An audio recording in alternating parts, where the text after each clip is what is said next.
Sa pulsa video, ang salpukan ng ambulansya at motorsiklo sa Tarlac City. Nakatutok Glam Kaligdan Dizon.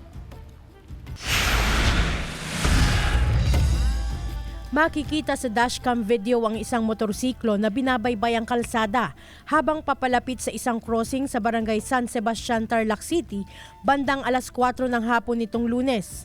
Paliko naman ng isang ambulansya sa intersection sa MacArthur Highway at papunta sana sa ospital para mag-transport ng pasyente nang biglang sumalpok dito ang motorsiklo sa gitna ng daan. Based on the statement of our transport officer, medyo matraffic. Since need na talagang to endorse the patient immediately, nagpagka-counter flow siya. Going towards the left, magte-turn siya.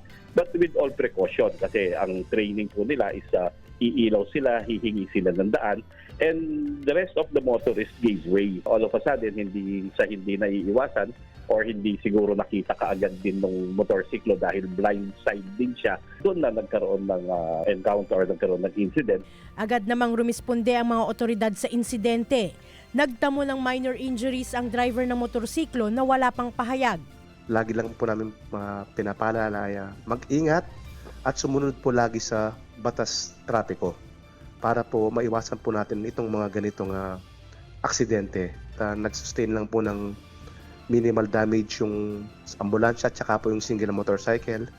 At nagdesisyon po yung both parties na isettle, mag-amicable settlement. Glam Kaligdan Dizon, 1 North Central Luzon.